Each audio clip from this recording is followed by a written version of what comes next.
ലോകത്തിലെ ഏറ്റവും വലിയ പൂവ്. അഴുകിയ മാംസത്തിന്റെ ദുർഗന്ധം വമിക്കുന്നതിനാൽ ശവം നാറിപ്പൂവ് എന്നും വിളിക്കുന്നു. റഫ്ലേഷ്യ. ലോകത്തിലെ ഏറ്റവും വലിയ ഒറ്റപ്പൂവിനെ കുറിച്ച് കൂടുതൽ അറിയാം.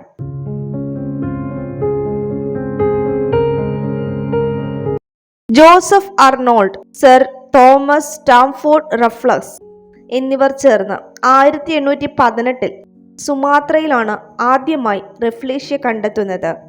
ഒരു പാരസൈറ്റിക് പ്ലാന്റ് ആണ് റഫ്ലേഷ്യ. സ്വന്തമായി ആഹാരം നിർമ്മിക്കാത്തതിനാൽ ടെട്രാസ്റ്റിഗ്മ എന്ന വള്ളിപ്പടർപ്പുകളിൽ നിന്നാണ് ഇവ പോഷകങ്ങൾ ആഗിരണം ചെയ്യുന്നത്. ചുവപ്പ് കലർന്ന തവിട്ടു നിറമാണ് ഈ പൂവിന്. 5 ഇതളുകൾ. 100 സെന്റിമീറ്റർ വരെ വ്യാസവും 15 കിലോഗ്രാം വരെ ഭാരവും വയ്ക്കുന്ന സസ്യമാണ് റഫ്ലേഷ്യ. ഇലകളോ തണ്ടുകളോ വേരുകളോ ഇതിനില്ല. 5 മുതൽ 7 ദിവസം വരെ മാത്രമാണ് ഈ പൂവിന്റെ ആയുസ്. ഈച്ചകളെ ആകർഷിക്കാൻ ചീഞ്ഞളിഞ്ഞ മാംസത്തിന്റെ ഗന്ധം ഇവ പുറപ്പെടുവിക്കുന്നു. ലോകത്തിൽ ഏറ്റവും കൂടുതൽ തേൻ ഉൽപ്പാദിപ്പിക്കുന്ന പൂവാണ് റഫ്ലേഷ്യ. പൂർണ്ണ വളർച്ചയെത്തിയ ഈ പൂവിൽ നിന്നും 5 മുതൽ 6 കിലോഗ്രാം വരെ തേൻ ലഭിക്കുന്നു. റഫ്ലേഷ്യ 28 അറിയപ്പെടുന്ന സ്പീഷീസുകളുള്ള ഒരു പുഷ്പജനുസാണ്. അതിൽ രണ്ടാമത്തെ വലിയ ഇനം റഫ്ലേഷ്യ കെറി ആണ്.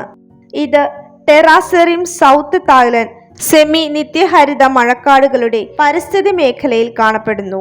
മലേഷ്യ, തായ്ലൻഡ്, ഇന്തോനേഷ്യ, ഫിലിപ്പീൻസ് എന്നിവിടങ്ങളിൽ മാത്രം കാണപ്പെടുന്ന ഒരു തദ്ദേശീയ സസ്യമാണ് റഫ്ലേഷ്യ. അസഹ്യമായ ഗന്ധമാണ് ശവപുഷ്പം എന്ന പേര് ഇവയ്ക്ക് സമ്മാനിച്ചത്. റഫ്ലേഷ്യ അതിന്റെ പരമാവധി വ്യാസത്തിൽ ചുവന്ന പുള്ളികളുള്ള ഇതളുകളായി വളരുന്നു.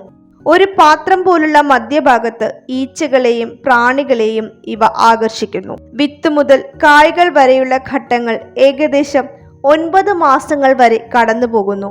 മഴക്കാടുകളിൽ കാണപ്പെടുന്ന റഫ്ലേഷ്യ ആവാസ വ്യവസ്ഥയുടെ നഷ്ടം, വേട്ടയാടൽ എന്നിവ കാരണം വംശനാശ ഭീഷണിയിലാണ്.